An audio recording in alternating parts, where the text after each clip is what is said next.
BJP core കമ്മിറ്റിയിൽ K സുരേന്ദ്രനും ശോഭാ സുരേന്ദ്രനുമെതിരെ സംസ്ഥാന അധ്യക്ഷൻ രാജീവ് ചന്ദ്രശേഖറിന്റെ വിമർശനം. മണ്ഡലം മാറി മത്സരിക്കുന്നത് തിരിച്ചടിയായെന്ന് അധ്യക്ഷൻ പറഞ്ഞപ്പോൾ സ്ഥാനാർത്ഥി നിർണയം ഏകപക്ഷീയമായിരുന്നുവെന്ന് കെ സുരേന്ദ്രനും വി മുരളീധരനും കുറ്റപ്പെടുത്തി.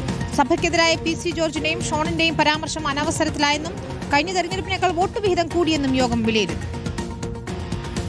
നിയമസഭാ തിരഞ്ഞെടുപ്പിന് ശേഷം ചേർന്ന ആദ്യ കോർ കമ്മിറ്റി യോഗത്തിലാണ് മുതിർന്ന നേതാക്കൾക്കെതിരെ വിമർശനമുയർന്നത്.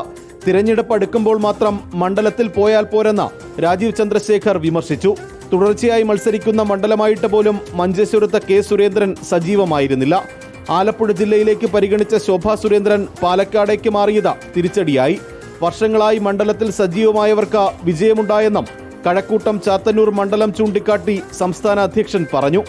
സഭയ്ക്കെതിരായ പി.സി. ജോർജിന്റെയും ഷോൺ ജോർജിന്റെയും പരാമർശത്തിലും വിമർശനമുയർന്നു.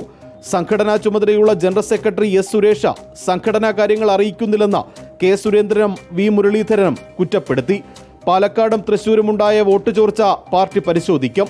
കോർ കമ്മിറ്റിക്ക് ശേഷം ചേർന്ന NDA നേതൃയോഗത്തിലും തിരഞ്ഞെടുപ്പ് ഫലം വിലയിരുത്തി. നാളെ സംസ്ഥാന ഭാരവാഹികളുടെയും ജില്ലാ അധ്യക്ഷന്മാരുടെയും യോഗം ചേരും. അതിനുശേഷമാകും നിയമസഭാ കക്ഷി നേതാവിനെ തിരഞ്ഞെടുക്കുക. വി മുരളീധരൻ നിയമസഭാ കക്ഷി നേതാവാകുമെന്നാണ് പുറത്തുവരുന്ന വിവരം. റിപ്പോർട്ടർ, തിരുവനന്തപുരം.